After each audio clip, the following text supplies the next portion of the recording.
love, baby, don't say the answer. Actions speak louder than louder than louder than louder than louder than cages or wings. Which do you prefer? Ask the birds. Fear or love, baby, don't say the answer. Actions speak louder. They speak louder, louder than actions speak louder than.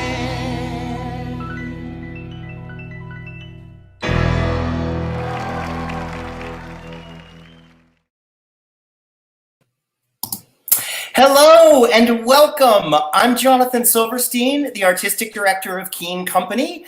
We're an off-Broadway theater company dedicated to creating work that provokes identification and connection through stories about the decisive moments that change us. I am so pleased you've joined us for tonight's After Hours with our fantastic guest, Michael Urie. Before we get started, I'd like to begin tonight's event with a land acknowledgement. We do this to recognize the long history of the territory where we live and work and its significance for the Indigenous peoples who lived and continue to live here, and to demonstrate our commitment to addressing the legacy of colonialism in our work and practices. I am speaking to you today from Brooklyn, which is the traditional land of the Lenape people. Since our activities tonight are shared digitally to the internet, we'd also like to acknowledge and consider the legacy of colonialization embedded within the technologies, structures, and ways of thinking we use every day. We are using equipment and high-speed internet not available in many Indigenous communities. Even the technologies that are central to much of the art we make leave significant carbon footprints, contributing to changing climates that disproportionately affect Indigenous peoples worldwide. We invite you to join us in acknowledging this, as well as our shared responsibility to make good use of this time and for each of us to consider our roles in reconciliation, decolonization, and allyship. Well, welcome back. I'd like to bring on my co-hosts, Ashley DeGiorgi and Billy Reese. Welcome aboard. Hello, hello, hello. We're back. We're back. What a pleasure. Happy snow day, everyone. Happy snow day. Nobody I would want to spend my snow day with than Team Keene. Oh, thank you. Aww. Well, you know, it was kind of different that we were working from home. You on that. We were like, oh, thanks. Right. Two people I can think of. We have other options. You seem to have a festive sweater on for the event tonight, Billy. Well, it's actually it's a plaid shirt with a black turtleneck underneath it, and I did roll the turtleneck down a little bit because it looked a little too, high school theater teacher if I rolled it up. So here we are. I'm enjoying the laugh. Billy Reese.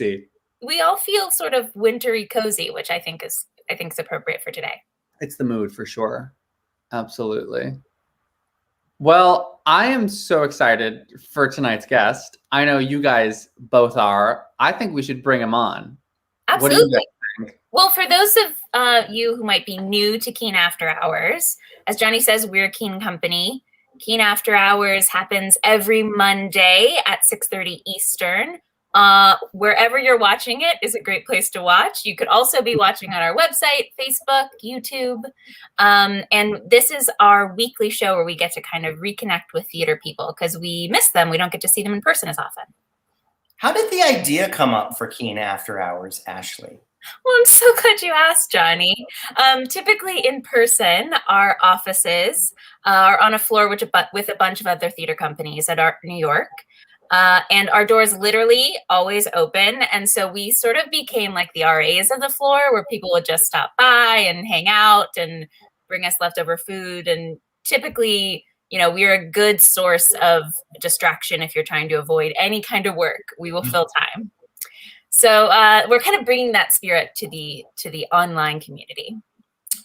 Well, let's just sort of say Michael Urie was walking by the office at this moment. I love a moment before, yes. And just all of a sudden popped in. Okay, great. I think that's a good enough intro, ladies and gentlemen. A friend of Keene, he was in our Arsenic and Old Lace benefit, and so many other amazing projects. Let's please welcome the one and only Michael Urie to Keen After Hours. Oh, Hey, come on in, Michael. Oh, Good to see hey. you. look at y'all are here. Still working? What time is it? We're in the midnight oil. We can't stop working. We just can't. Truly I can't. love the dedication. Commitment. If this were really the office, behind me, instead of that fan, you'd see above my cubicle many bottles of alcohol that were used for different opening night events. So if it were 6:30, we could just pour you a little something. I have a bunch behind me. I think we'll make it work. Okay, great. I've been trying to strategically cover up and not look like an alcoholic, but Great. Well, welcome, Michael. Much. Aren't you all adorable? This is so nice to be here. So nice to see you all. So nice to be before a Keen audience once again, who are such lovely people. Well, let me take a moment to introduce you properly, as I do for all After Hours guests. Okay. Now, Michael Urie needs no great introduction for the many people who have seen so much of his work. But I'd like to give you a little bit of a personal introduction. So I had seen Michael in several shows, and actually Michael and I did a reading like so long ago at New York Theater Workshop of some play. And I can't remember how that all came about, but you had just graduated Juilliard.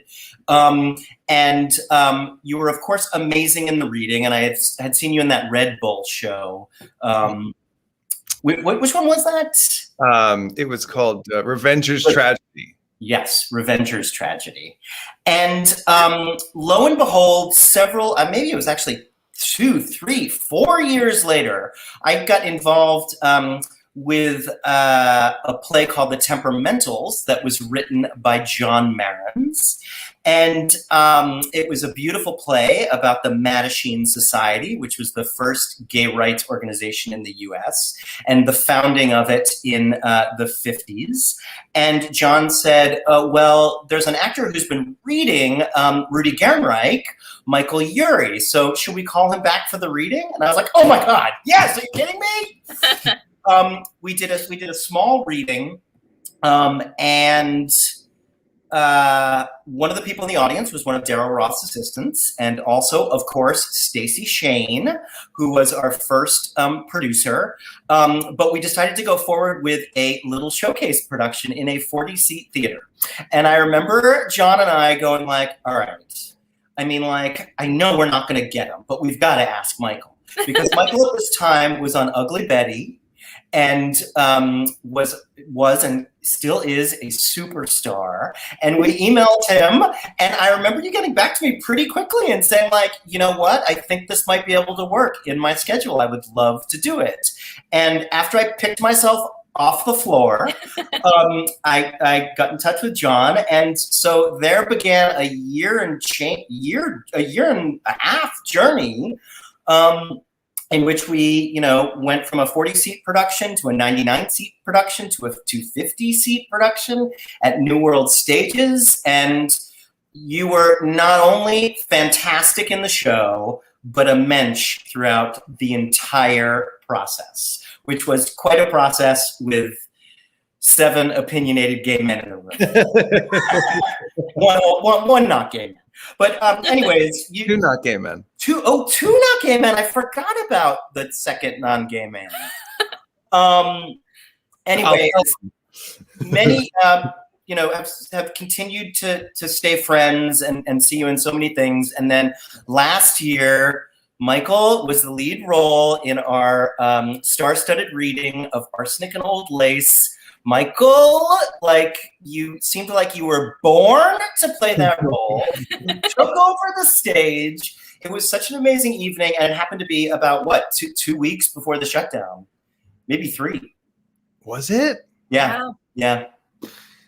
We've had several patrons say to us, like, that was the last piece of theater I saw. Oh my God! Wow. Mhm. So, anyways, without further ado, Well, Mike. thank you so much. I remember all of that you just said, all of the Temperamentals lore, exactly as you recounted it, except that the first venue we did the Temperamentals was a 30-seat theater, not a 30. Oh, I'm pumping it up.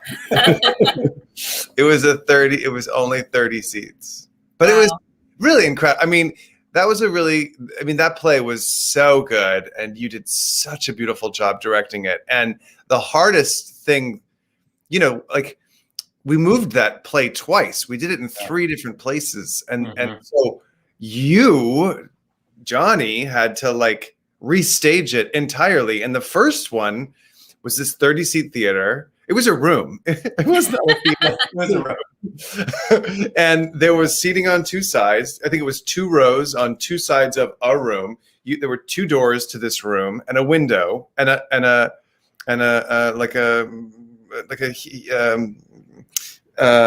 radiator. Yeah, and the radiator. That was the room.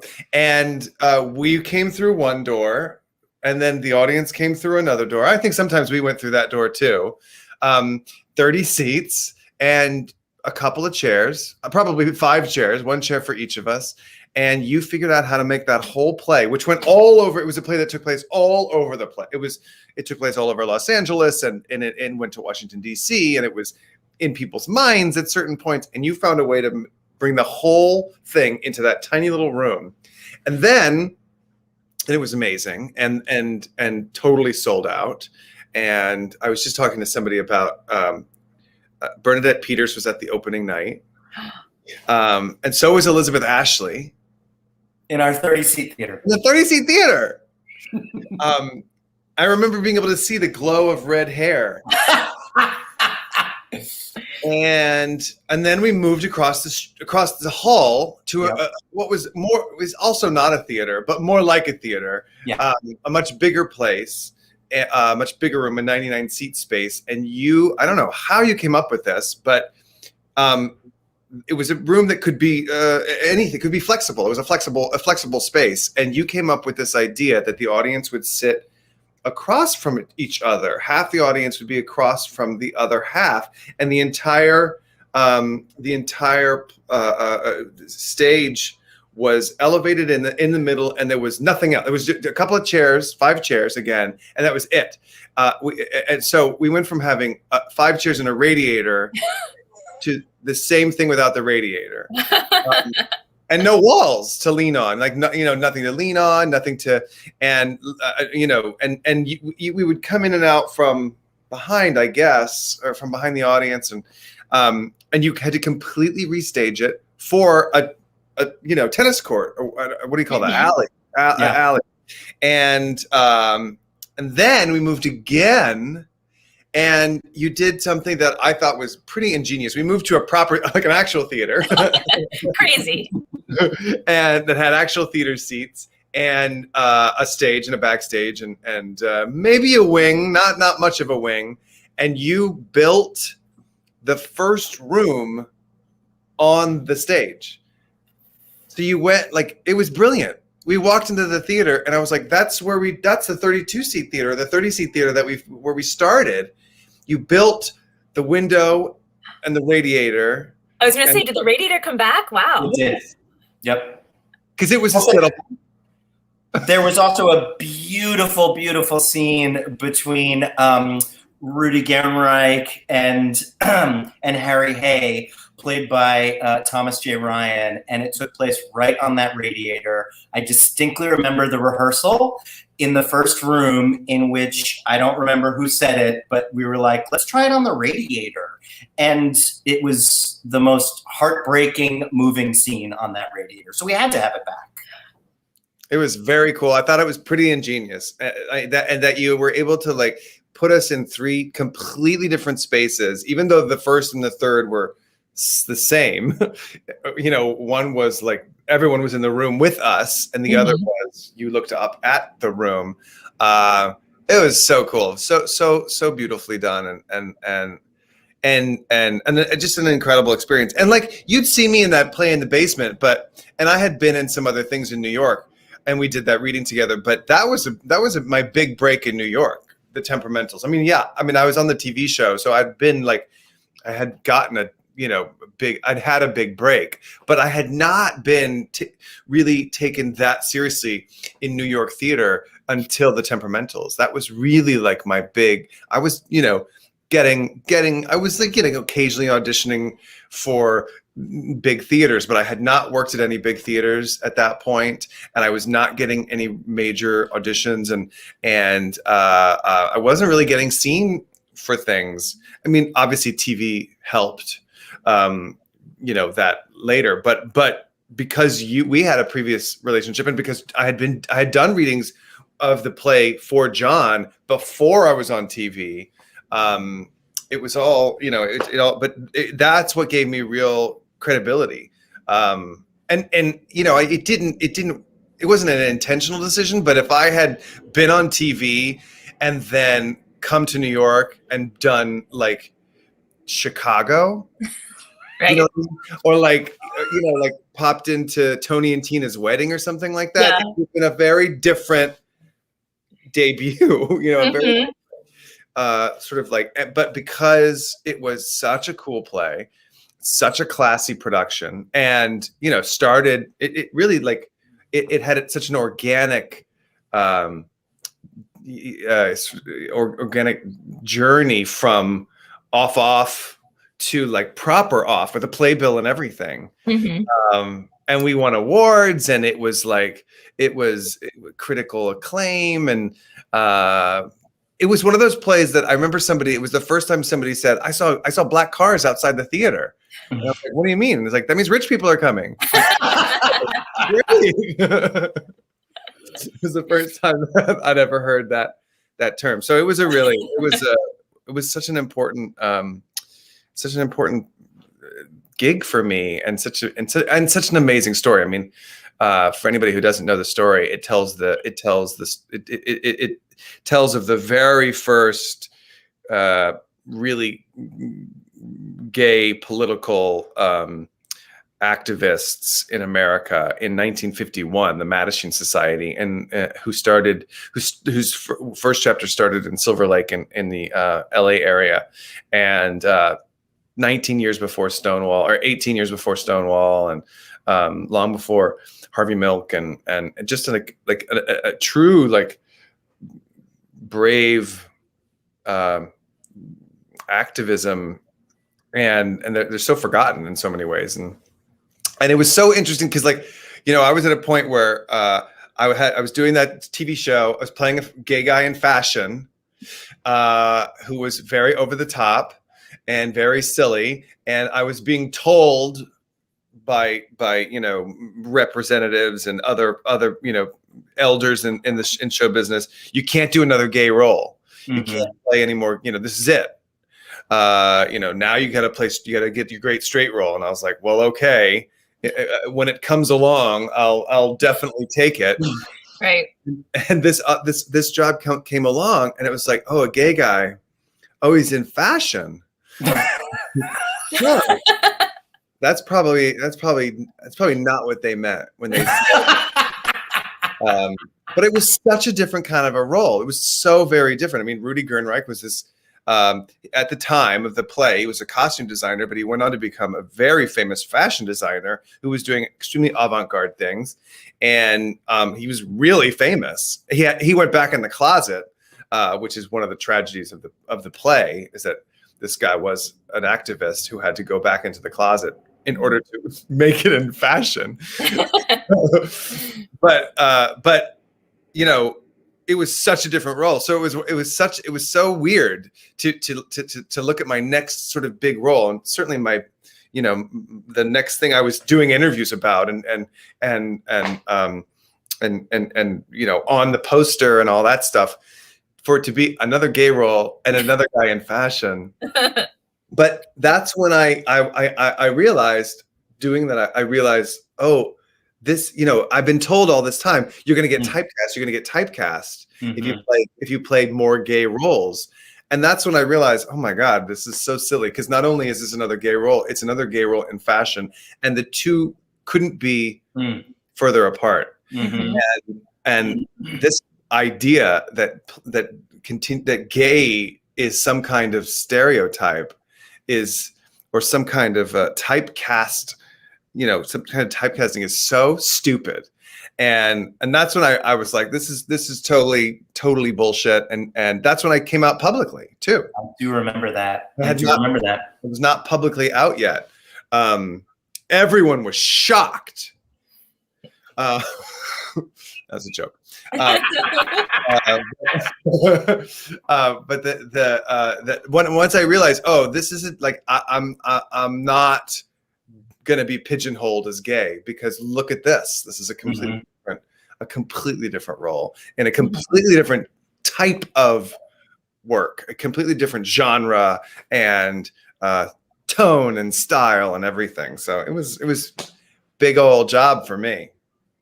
Well, it was a magical experience for me. I don't think that was my first time getting any kind of commercial run, and you and the entire cast were genius. I mean, I know you talked about all those pictures or all, the staging. I specifically remember just being in rehearsal and kind of saying, well, let's just try this. And especially in the tennis court one, you all were such pros that you instantly knew, like, okay, if I just move a little bit this way, everyone can see. It just, what a joy. And an amazing cast. Yeah. You don't do a play with 5 actors called The Temperamentals and not have Temper's flair. And that definitely happened. It was that was one of those casts that we fought together, we loved together, we drank together. Yep. It was family, and I mean, really smart actors, really good actors, and able to. I mean, we fought. Gosh, somebody kicked a hole in a wall at one point. Oh no!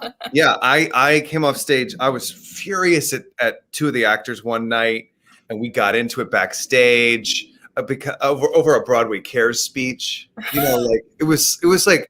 And I was furious. And then we also, do you remember, Johnny, that I won't name names, but Matt Schneck,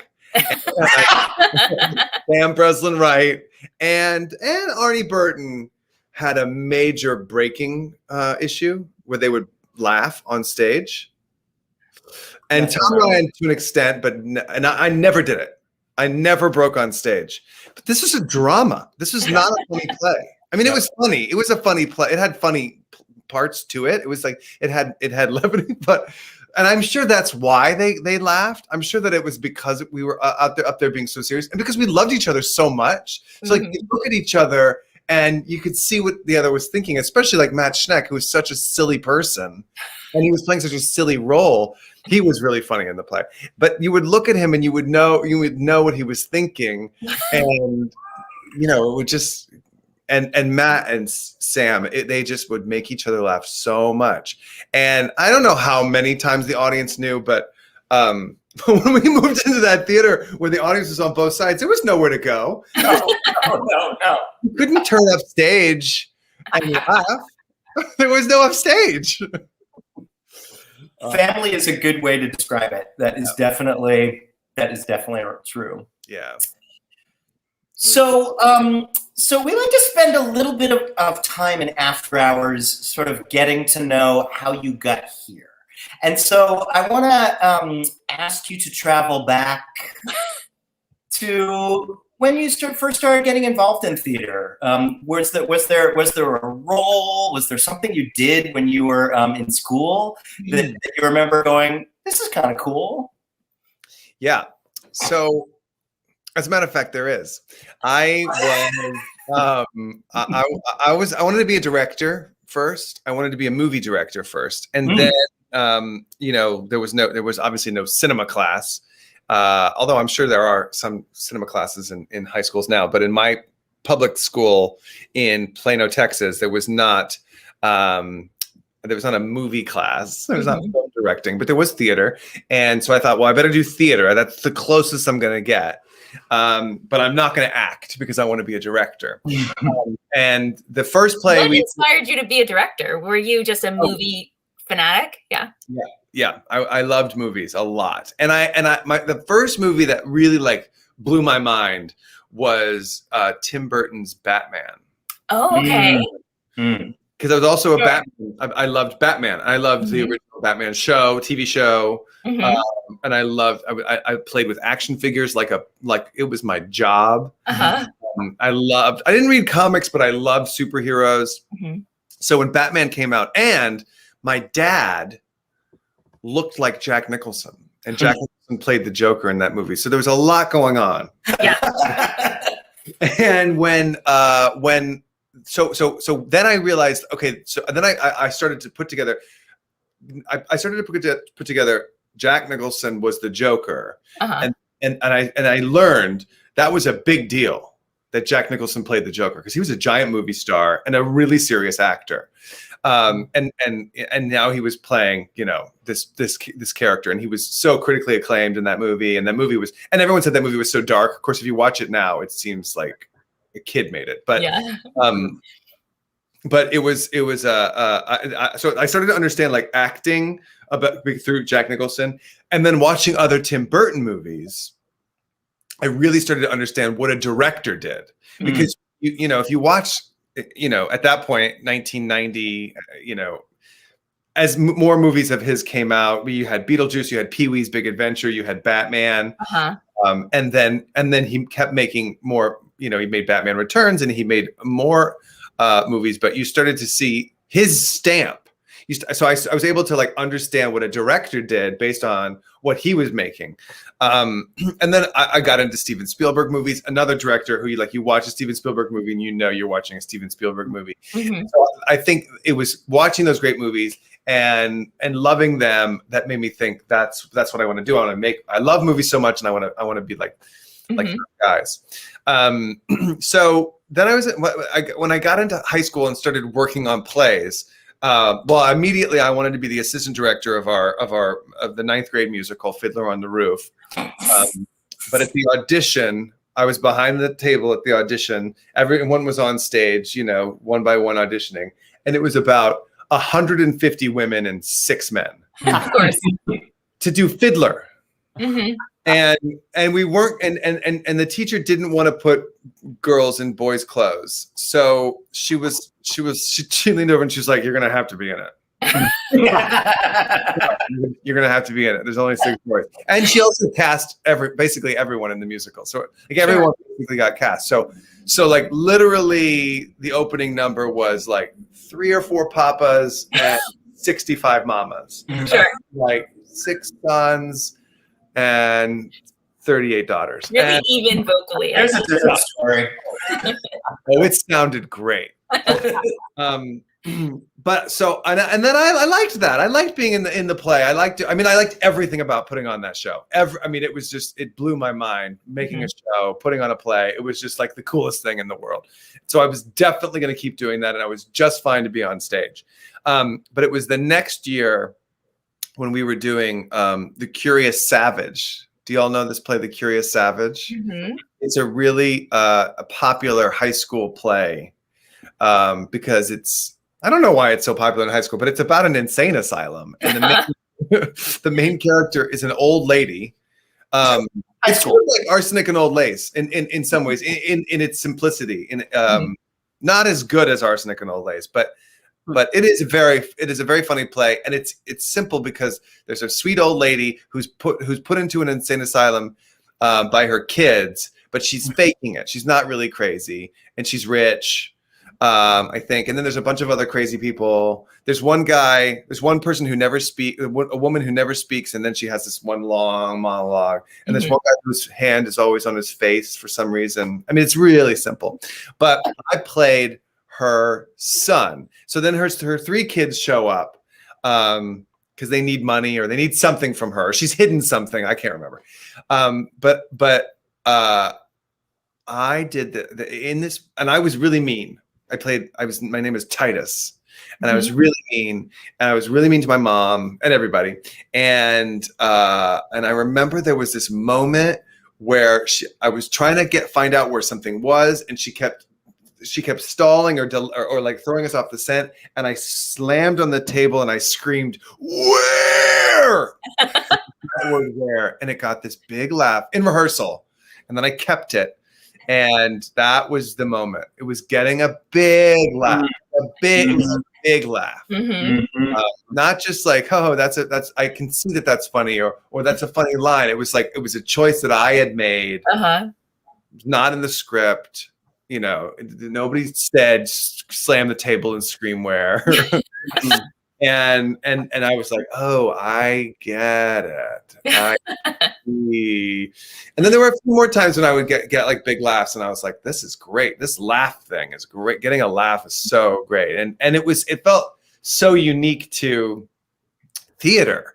And I started to watch more plays and see more plays, and you know, I saw a couple of more really funny performances. I saw, you know, the musicals that would come through town. Jerry Lewis did Dan Yankees, played the devil, and he was just so funny. I remember Ralph Macchio came through town doing How to Succeed in Business Without Really Trying. And Roger Bart was in it, and he played Bud Frump, which is the best role in the show. And many years later, I played that role because I sought it out. I saw that musical and I was like, "Oh my gosh, this is such a great musical. That guy's a genius, and that's a great role. And he doesn't have to sing very much, and I could do it." And so when there was a revival happening, I weaseled my way in, knowing all of that. So it was really like a couple of big laughs in high school. That'll do it. That'll do it. That was it. And I was hooked. Did you continue to direct through high school, or did you let that go? You were like, "No, now I know where the money is." Yeah. No, I did get to direct. Actually, I remember my teacher. My teacher was so cool. She knew she knew I really liked Noises Off. You know, that play. The movie had just come out, and I was so into it. And there was a thing where we were going to do directing scenes. And she was like, "Okay, so I'm going to assign directing scenes today. Do you want to do Noises Off?" And I was like, "Oh yeah, great idea." And she was like, "Great, I'll make sure nobody else does it." and then I asked if I could direct a play, and I figured, and it was like there was no time. She was like, "I can't give you the stage.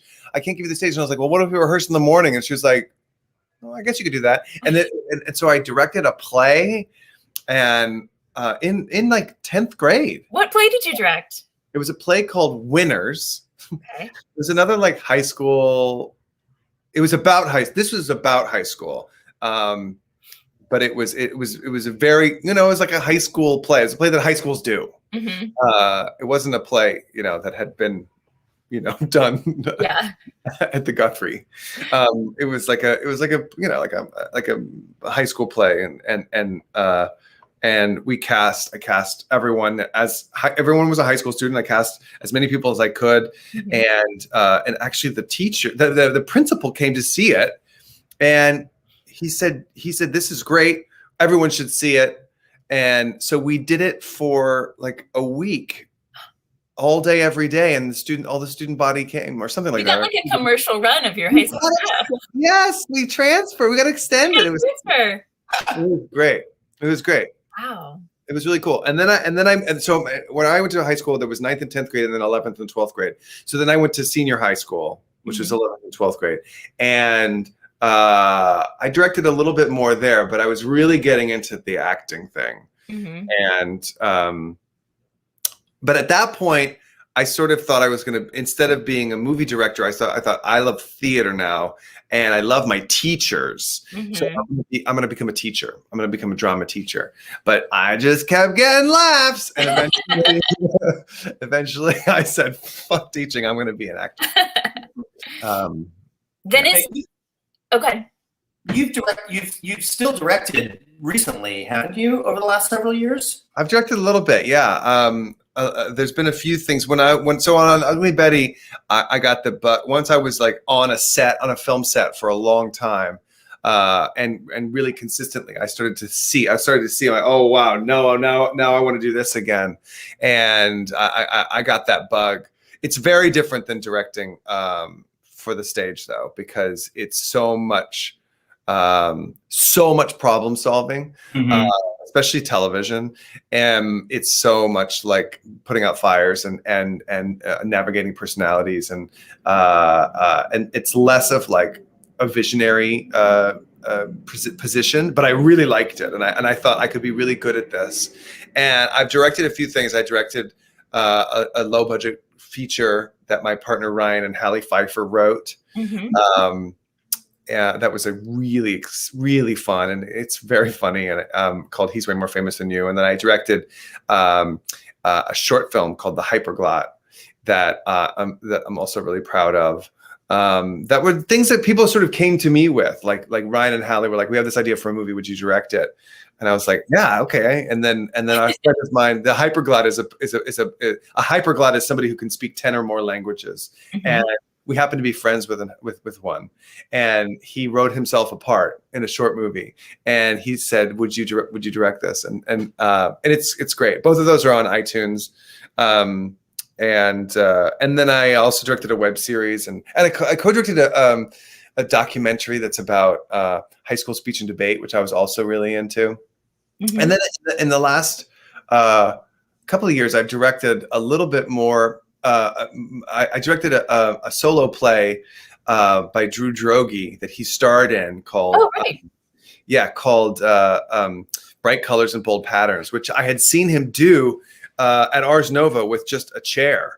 And I said, this is not just a comedy night. This is like a whole play. And I know a thing or two about solo plays. I had just finished doing Buyer and Seller for Forever.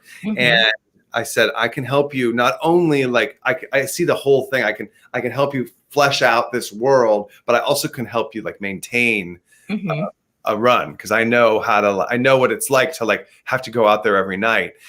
So I can really help you. I feel like I can help you carve this into a full play. And that was a really great experience. And that we filmed for Broadway HD, and you can see that. And it came out really, really great. Yeah, so there's been, a little bit of directing, but I will say though, like that directing for the theater has been,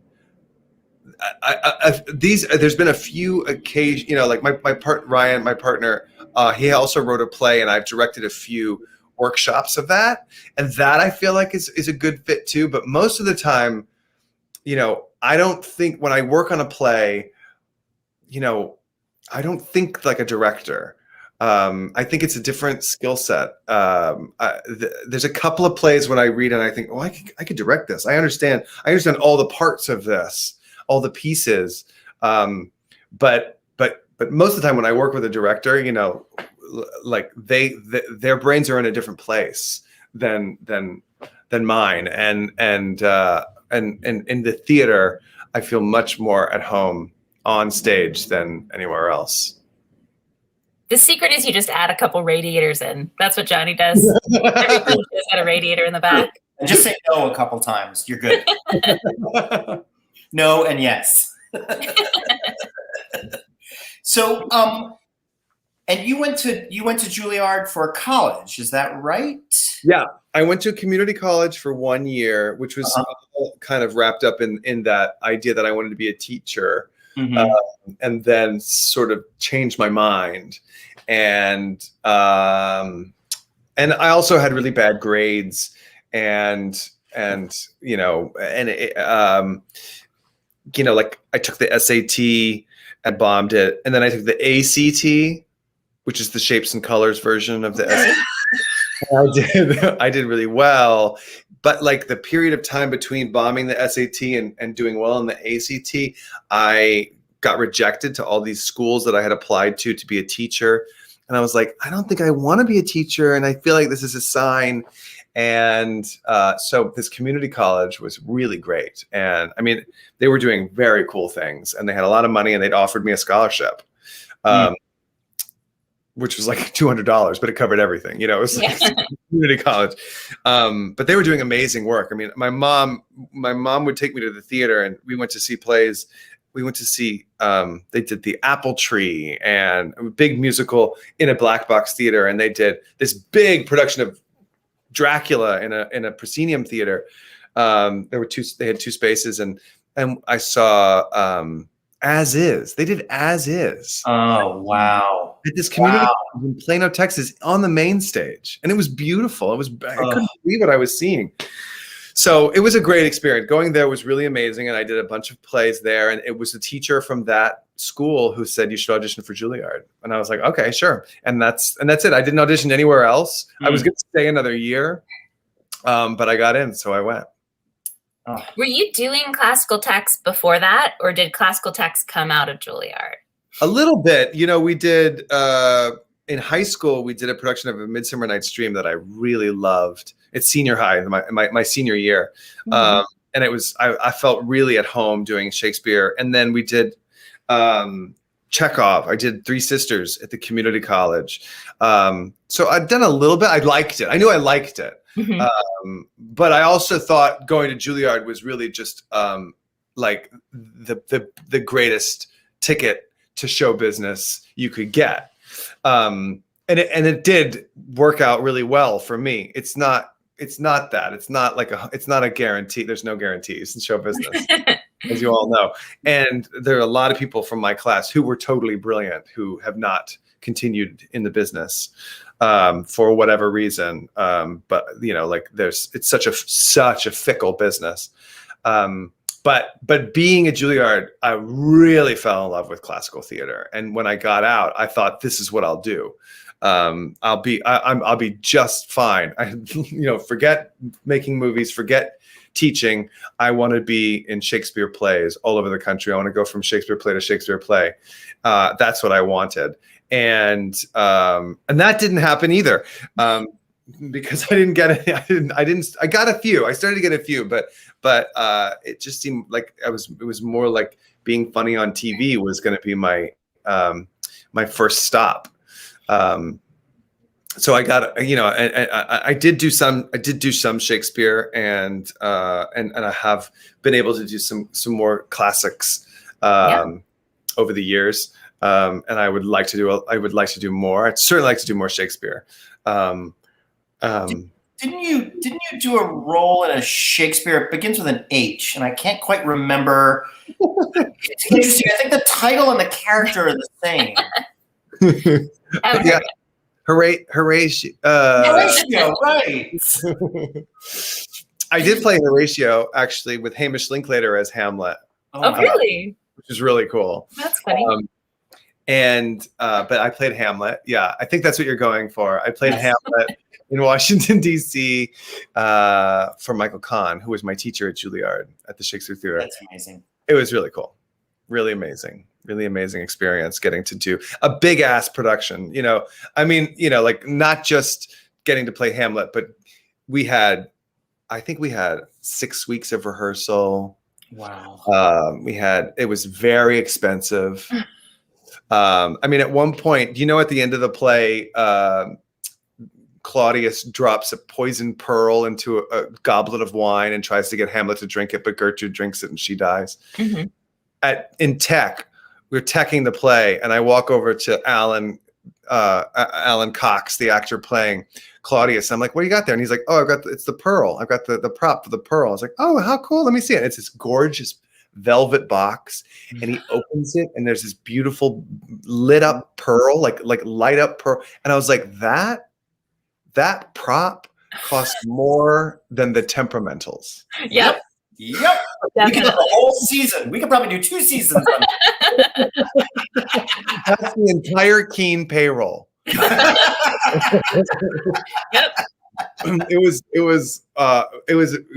great to do Shakespeare for, do it right and do it. I mean, not do it right. They didn't have a light up pearl when they did it originally, but really like have a nice big fancy production with trapdoors and flies and an original score and in a big theater without mics. We were really doing it, and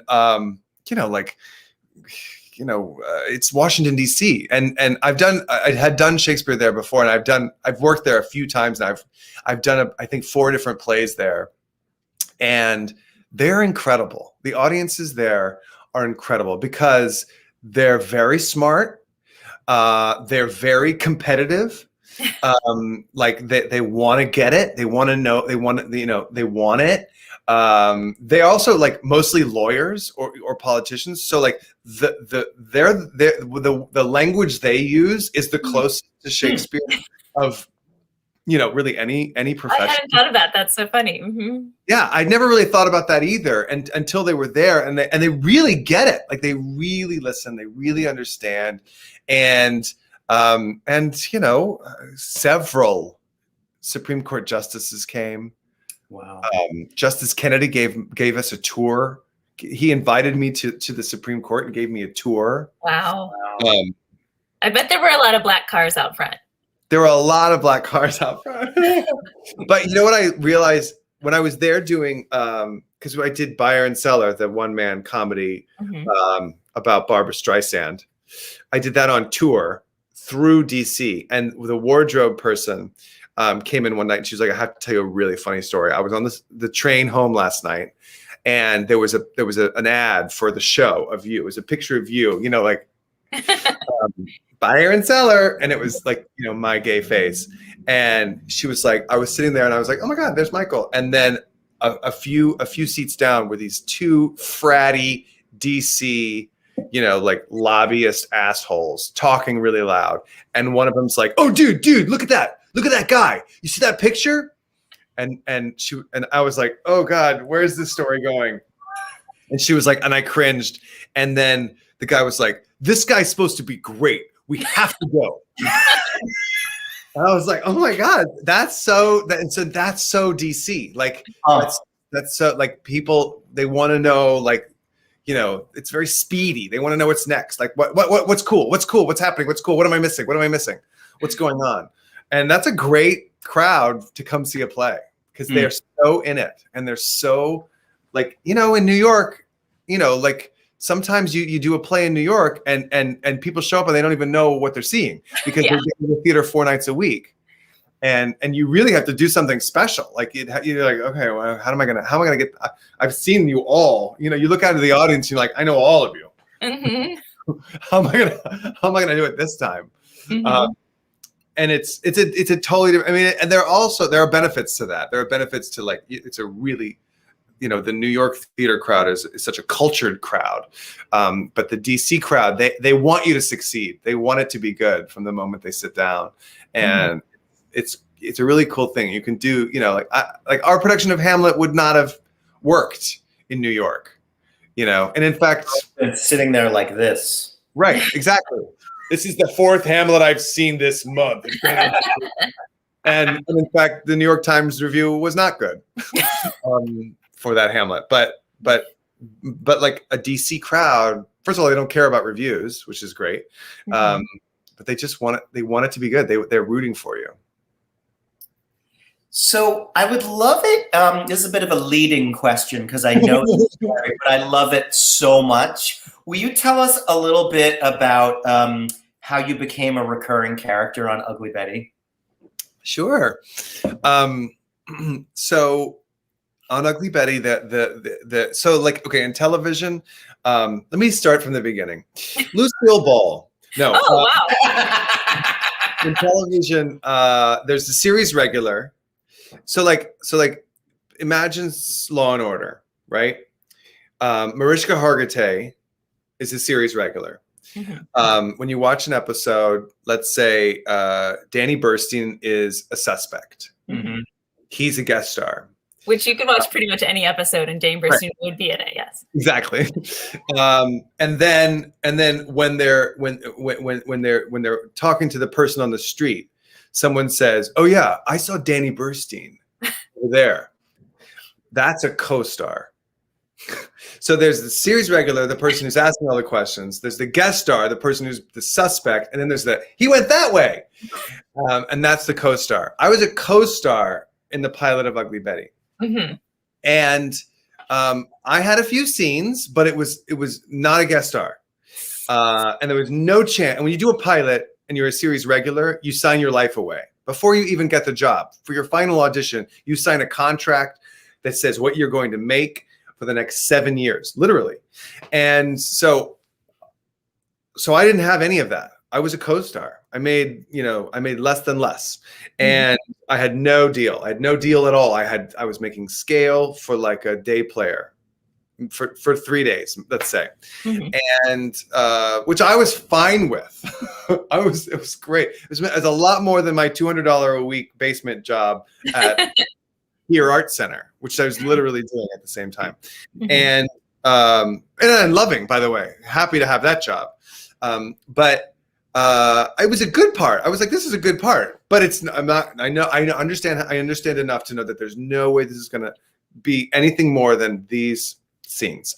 And I also have been told over and over again in all of my business of theater classes or business of show business classes, that which are very, I appreciated them, but they're kind of useless because it's such a confusing business and there's no real way to learn except by doing it. But I've been told over and over again, your guest star part is never going to become a series regular. Don't even think about it. And still, every time I've ever been a guest star, I think maybe they need me. I feel like what this show is missing is more of me, but it never happens. So I show up on the set of Ugly Betty, perfectly happy to have my 3 days, perfectly happy to just be part of something cool. And it was a great script. And America Ferrera was so good right away. I could tell immediately, oh, she's really good. And the director was really clever. And I was like, this is really good. And they cast me first, and then literally the second AD called me, and I had read the script. Of course, I knew that I was somebody's assistant. I was this like sort of Anna Wintour-ish character's assistant at this fashion magazine. And the second AD called me the night before, and he was like, so your call time's tomorrow. You're going to be doing the scene in Wilhelmina's office where you're injecting her with Botox, and Wilhelmina Slater will be played by Vanessa Williams. Where the second AD introduced her like it was a talk show. And I was like, wow, oh my God, how cool. Great. And so I show up the next day on set, and I walk into the makeup trailer, and I'm wearing something fabulous, which is my costume, not my clothes, but I'm wearing my fabulous costume. I walk in, and she looks over and she goes, are you Mark? And I was like, yes, ma'am. Hello. So nice to meet you. And she was immediately cool, like cool. I wouldn't say like gracious and warm necessarily, just cool. And I felt immediately at ease. Because, sometimes somebody comes up and they're gracious and warm and it's not real. She was so cool and so like immediately like, what's up? Oh, this is going to be fun. Let's do this. This is going to be great. And she just got off a plane or something, like it was, she was. And I had all these ideas, of course, about what this sort of toadying, sycophant assistant character who wants to be wants to be in fashion, and I had all these ideas about what he might be like and what he might do. And I'd gone through an audition process, so I knew that like I needed to do some of that in the show. And she was great. She got cast last minute. Like I think there'd been somebody else and it didn't work out, or I think she'd turned it down at first, and then because her dad had recently passed away, but I had all these ideas, and I was always behind her. I was always like walking into a room behind her or standing behind her, and I thought it would be funny if I behaved in the same way that she did. Like I was always following her lead. So if she stood like this, I would be behind her, also standing. Like really like simple, stupid shit like that. And somebody, I don't know who, but like a hair person or a wardrobe person, like pulled her aside and was like, you know what that queen's doing behind you? That queen is mimicking you behind your back. And this was, and I found out about this years later. Like she could have said, I want him gone. She could have said, I want that to stop. She could, but instead she walked right over to me and she said, I hear you're doing me behind me. What else can I do that you can do? And she asked me to suggest more physicality. And I was like, oh, well, I was thinking you could stand up on this line and I could stand up behind you.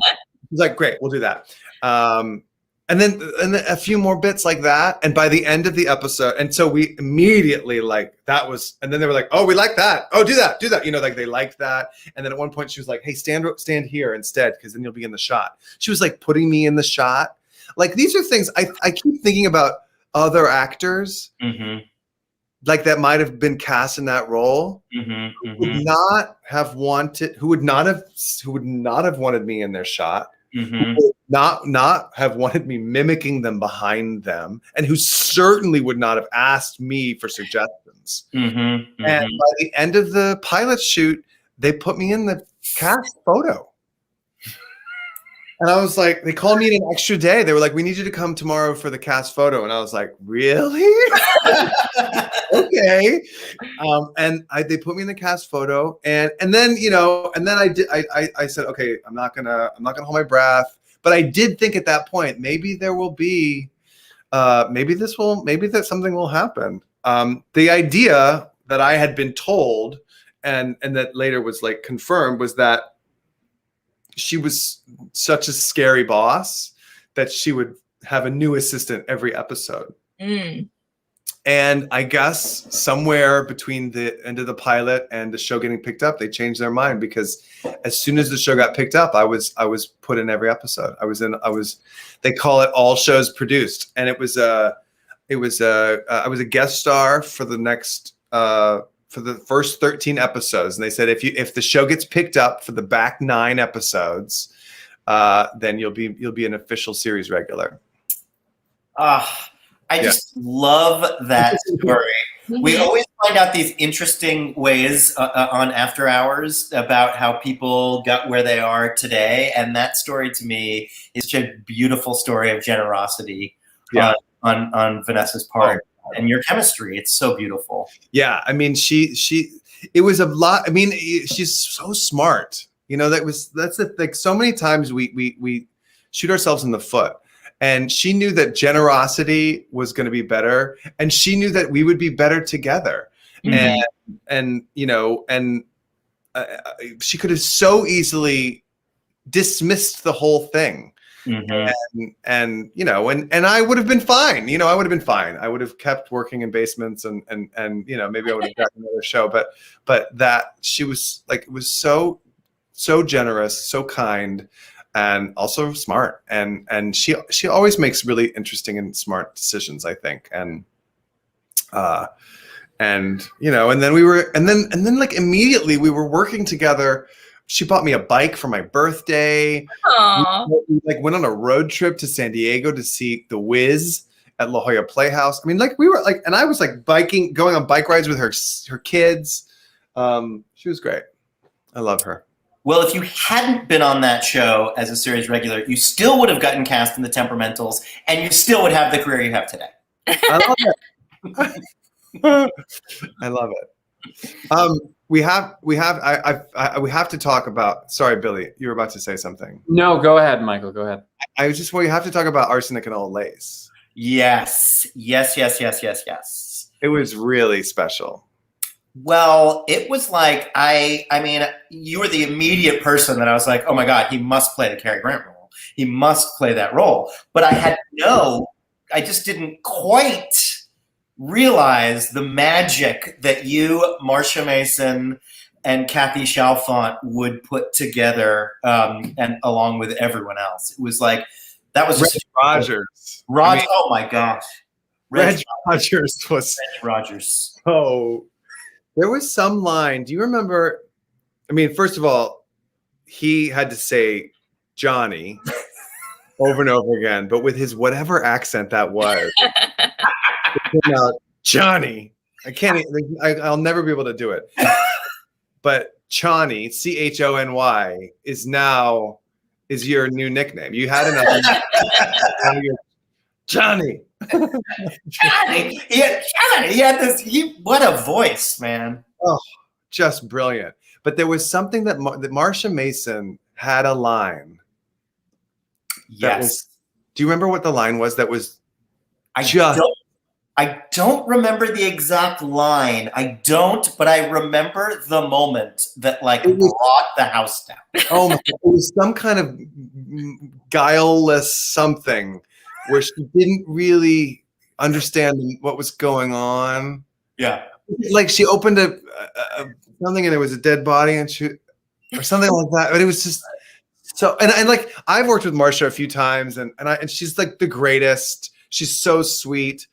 But and I've done, I've seen her in Keen plays and I've done, I've done a few things with her. In fact, she did a reading of Torch Song once, but really early on, she was great. But that was the moment when I was like, oh, that's right. Marsha Mason's a comic genius. Yeah. Yep. I think we forget that. That's how she is. Yeah. I think we forget it. Oh yeah. She that. She has that innate perfect timing thing. Yeah. Yep. That made Neil Simon fall in love with her. Yeah, right. Yep. She's going to be joining us in 2 weeks. We're doing a benefit broadcast, only audio of Sorry, Wrong Number. And she's playing the Agnes Moorehead character. Oh, fun. She's a genius. But that night, I was like in heaven. I was laughing so hard. It was so special. And I did not know the play. I mean, I knew of the play and I knew what it was, but I'd never read it. I'd never seen the movie.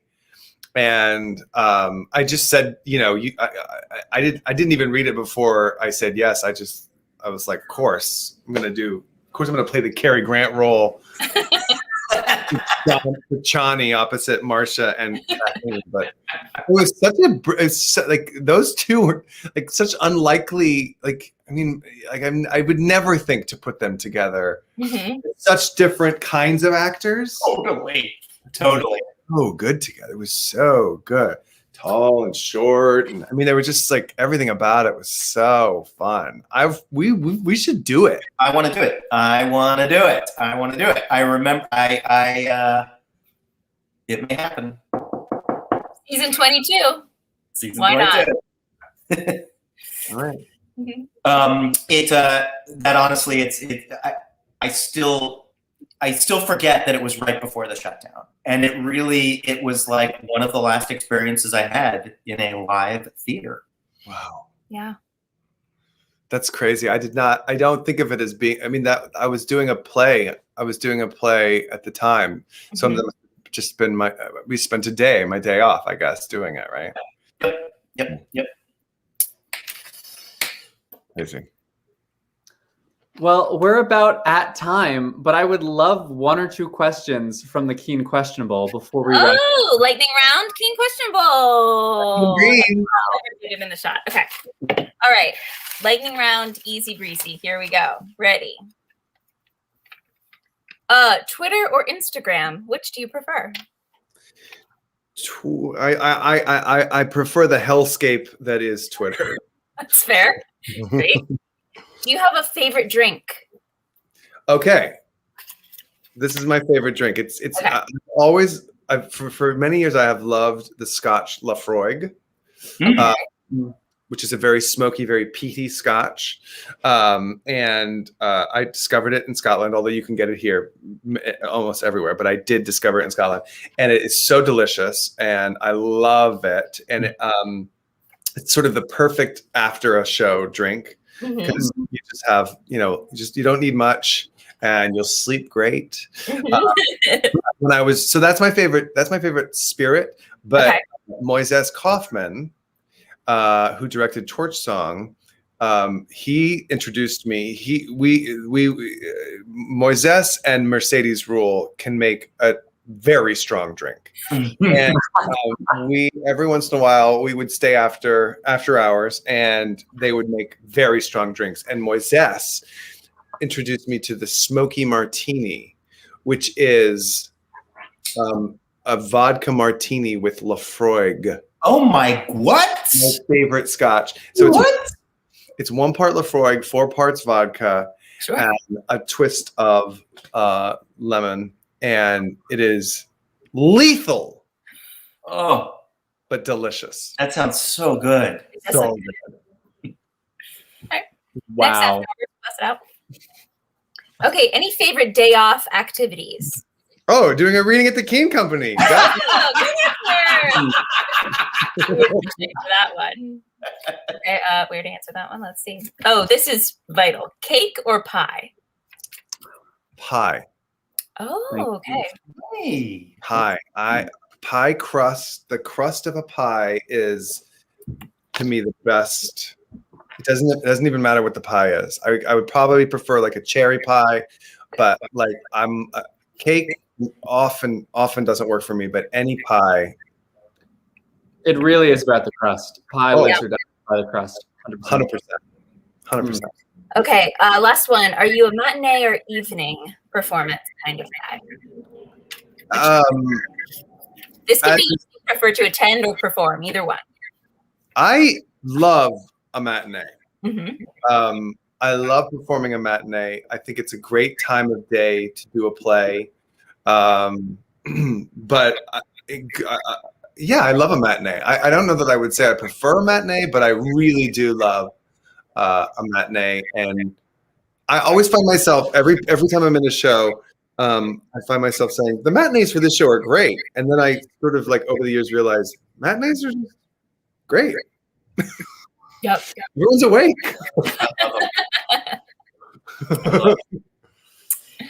Well, Michael, it was such a pleasure to have you on, and even more of a pleasure just to see your face. Yeah.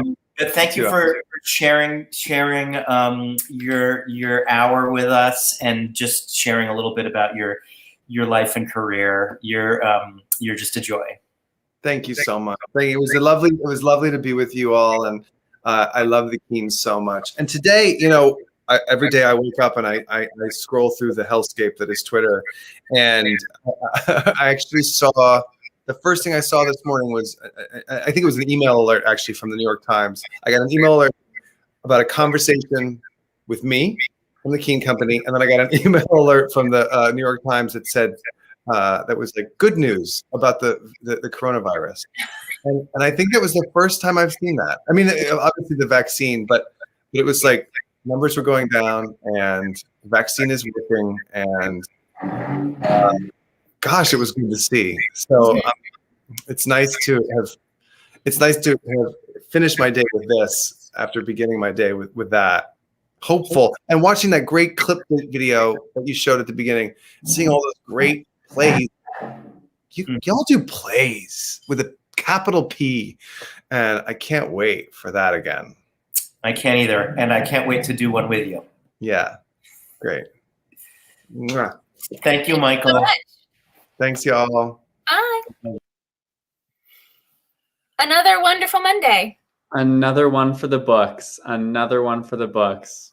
Really, it's just amazing. And you know what? It's always like we get to the end and we're like, wow, I could do another hour. Yeah, easy. Easy. We're Well, gonna start having like repeat like act twos of everyone's conversations. Truly. yes. We're racking up a lot of shows that need to be slotted into our 2022. I know. My gosh. A loaded season. Kind of, I don't know. We'll have to do a main stage, second stage, black box system. Well, It looked like a season at the Muni. Absolutely. Yeah. exactly. And if you're listening out there and you want to see all these shows, just come talk to us. If you have the resources, we'll make it happen. No problem. We can do them in rep. Absolutely. So, what have we got coming up? There's always something coming up. What do we got coming up, Ashley? Well, 1993 by Finkel, which is the first audio play as part of our Here Now audio season, is out. All the episodes are out. You can find it on our website or on any podcast app. So you can feel free to binge that. 8 episodes. It'll be a lovely night of the theater for you. We obviously have after hours every Monday. We also have Sorry Wrong Number, as we mentioned before, coming up on February 15th with the one and only Marsha Mason, as well as Heidi Armbruster, Tony winner Chuck Cooper, Jasmine Johnson, who you might remember from Blues from the Alabama Sky, and Matt Saldivar, who was on this very after hours conversation only a couple weeks ago. So information for that is on our website. You can check that out. That's a benefit performance. So your donation actually helps us make all of this possible. Tickets are only $25. And we have some exciting, we're about to release our next piece of audio theater by Pearl Clegg. So more on that coming soon. Mm-hmm. You know, sounds like we don't really sleep. Well, it is called After Hours for a reason, you know. We have been right oil, I guess. Well, it's always a pleasure spending Monday night with y'all, and always a pleasure spending Monday night with you all. So thank you so much for being with us, and we look forward to seeing you at the virtual theater soon. Thank you so very much. Bye. Bye.